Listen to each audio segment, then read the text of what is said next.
boomerang est-il un frisbee pour ceux qui n'ont pas d'amis? L'autre jour, j'étais en total manque d'inspiration, alors j'ai demandé à mes amis ce qu'ils en pensaient. Parmi toutes les réponses que j'ai pu recevoir, celle qui m'a le plus plu, c'était: faut-il opposer la spiritualité au matériel? Une amie en cours de philo qui n'en avait absolument rien à faire. Et vous appelez ça des amis? C'est marrant en fait ce que les gens peuvent avoir comme idée.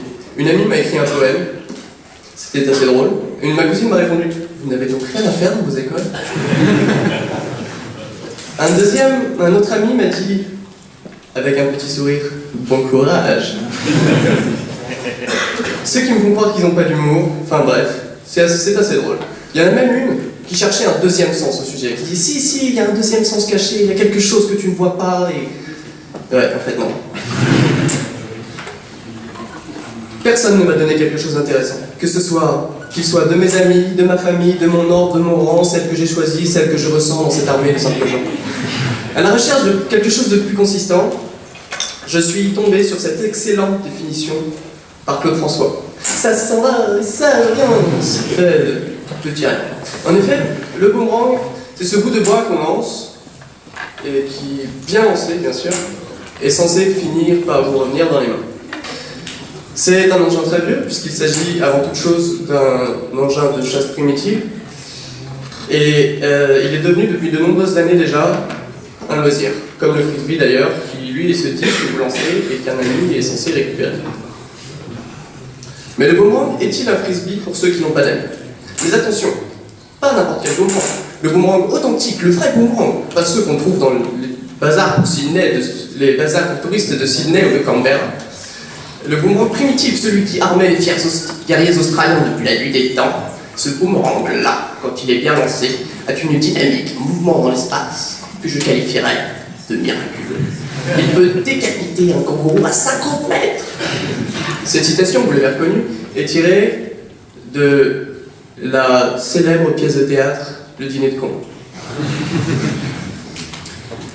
Ça nous apporte quelque chose de très important, parce qu'en fait, tout est dans l'art de bien lancer le boomerang. Le retour au propriétaire, quand vous le lancez, a permis beaucoup de gags, qui sont un peu tous les mêmes, qui nous font toujours rire. Enfin, pour la version réalité, on pense qu'il faudrait un jour changer de disque, mais je pense au con dans le film de Thierry Lhermitte et de Jacques Villeray, qui lance le boomerang et qui décroche au téléphone. Rappelons qu'en tant que grand connaisseur, il vient de lancer quand même une guillotine à kangourou. C'est quelque chose d'exceptionnel, et il répond au téléphone. Il n'en a absolument rien à faire. Et je n'ai bien sûr pas besoin de vous rappeler la fin de ce gag. Mais revenons à nos moutons. Le boomerang est-il un frisbee pour ceux qui n'ont pas d'amis? Tout le problème est dans la question de bien lancer le boomerang.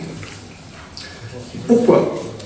Parce que si vous le lancez, il retombera, vous ne le récupérez pas, vous vous rappellerez que vous êtes sans amis. Pourquoi sans amis?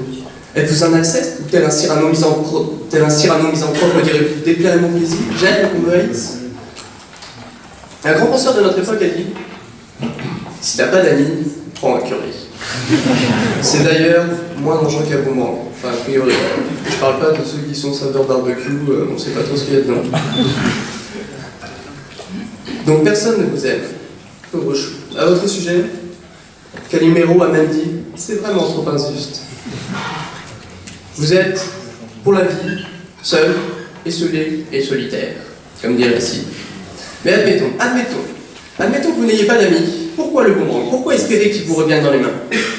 Parmi tous ceux d'entre vous qui ont essayé, combien ont réussi à le récupérer, sans avoir à courir derrière, à le ramasser par terre ou à éviter de vous prendre dans la figure? Une fois, j'ai lancé à mon chien. Pour ceux qui me connaissent savent que je n'ai pas de chien, mais ça n'a pas d'importance. Le boomerang est parti. Le chien aussi. Le boomerang est revenu. Le chien aussi. Ma voisine Gisèle, 74 ans, était sur un escabeau de son jardin et essayait tant bien que mal de couper une fleur en haut du rosier grimpant qui habille la maison d'une robe de pourpre. Essayant d'éviter le boomerang, Gisèle tomba de son escabeau. Là-dessus, mon chien déboule et finit d'envoyer Gisèle au tapis. Bref, plus de peur que de mal. Tant mieux. Gisèle est une force de la nature. Gisèle remonte sur son escabeau. Le boomerang revient. Gisèle se prend le boomerang. Le chien revient. Gisèle se reprend l'escabeau à cause du chien. Bref, plus de mal que de peur.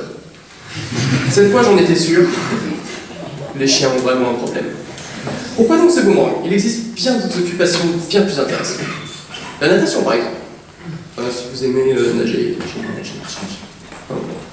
Ou la pêche, il faut encore aimer le poisson. Ou bien le suicide, si, je vous assure. C'est dur d'arriver à être un professionnel, mais quand on a réussi, on revient pas en arrière. Et pas besoin de course en Suisse ou à Panama. Et comme c'était récemment la journée de la femme, oui, le texte a été écrit pour la première partie, et comme j'aime bien la citation, je l'ai gardée. Comme c'était récemment la journée de la femme, je donnerai cette citation de Paul Valéry. Dieu créa l'homme, et ne le trouvant pas assez seul, il lui donna une compagne pour lui faire mieux sentir sa solitude.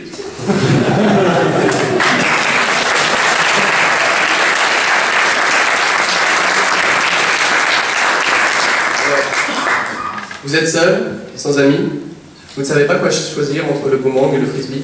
Choisissez le frisbee. Vous le lancerez, il retombera et votre solitude vous reviendra en pleine figure. Finalement, c'est un peu le frisbee qui est un boomerang pour ceux qui n'ont pas d'amis.